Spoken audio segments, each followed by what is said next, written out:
Selamat malam teman-teman semuanya, perkenalkan nama saya Yesi. Saya merupakan mahasiswi Fakultas Ilmu Hukum Universitas Internasional Batam. Pada kesempatan kali ini saya akan mempresentasikan hasil skripsi saya yang berjudul Tinjauan Yuridis Mengenai Kekuatan Eksekutorial Sita Jaminan Fidusia terkait putusan Mahkamah Konstitusi nomor 18 tahun 2019 terhadap kreditur.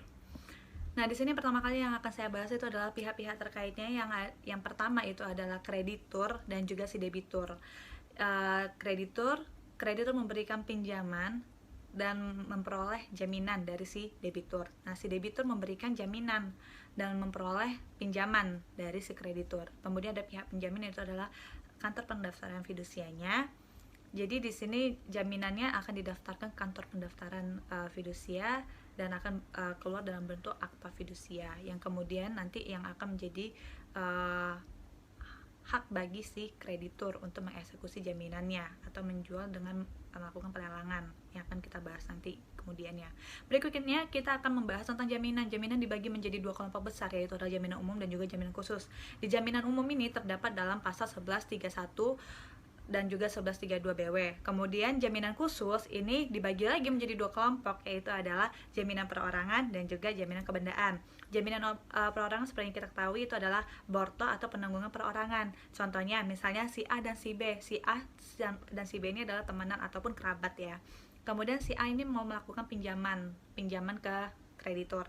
Kemudian dari sini ternyata jaminannya itu tidak mengcover. Kemudian ditambah lagi dengan karena si B-nya ini itu adalah kerabatnya yang sangat percaya dan merekomendasikan si A kepada si kreditur, kemudian dia bersedia menjaminkan dirinya sendiri bahwa ketika kalau si A ini tidak mampu membayar lagi, maka si B yang bersiap untuk bertanggung jawab.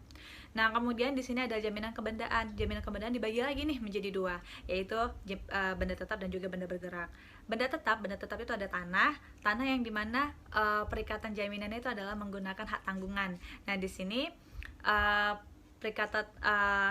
perikatan jaminan hak tanggungan itu ada dalam Undang-Undang Hak Tanggungan nomor 4 tahun 96, dan juga benda bukan tanah, benda tetap bukan tanah itu adalah yang ditentukan oleh undang-undang.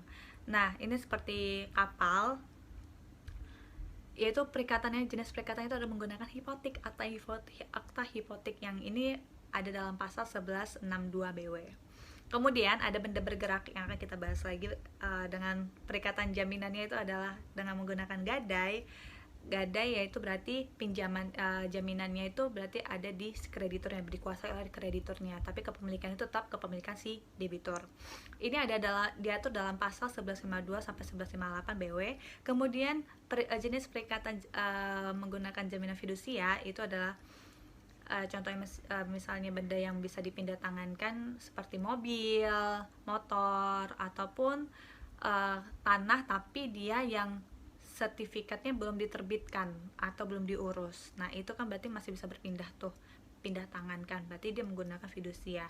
Nah, di sini diatur dalam Undang-Undang Nomor 42 Tahun 99, Undang-Undang Jaminan Fidusia. Nah, berikutnya lagi di sini ada sangkut pautnya lagi tentang putusan Mahkamah Konstitusi nomor 18 tahun 2019 mengenai pengaturan tentang sita jaminan fidusia. Dan di sini yang dipermasalahkan menjadi perhatian khusus oleh si Mahkamah Konstitusi itu adalah pasal 15 poin huruf A dan B di Undang-Undang Jaminan Fidusia nomor 42 tahun 99. Nah, di sini kemudian rumusan masalah yang akan kita bahas itu ada 3 rumusan masalah, yaitu yang pertama, bagaimana pengaruh putusan Mahkamah Konstitusi terhadap Undang-Undang Fidusia. Yang kedua, apa kelebihan dan kekurangan dari putusan Mahkamah Konstitusi. Nah, yang ketiga itu adalah apakah putusan Mahkamah Konstitusi merupakan solusi yang tepat untuk mencapai keadilan bagi kreditur dan juga debiturnya. Nah, di sini tinjauan pusaka yang akan kita gunakan itu adalah Undang-Undang Jaminan Fidusia nomor 42 tahun 99 dan juga putusan Mahkamah Konstitusi nomor 18 tahun 2019. Nah, di sini metode penelitiannya kita menggunakan yang bersifat deskriptif analisis, yaitu berarti kita mengkaji undang-undang yang berlaku dengan si putusan Mahkamah Konstitusi. Jadi kita akan mengkaji apakah ini sesuai ataupun tidak. Sekian, terima kasih presentasi dari saya. Sampai jumpa.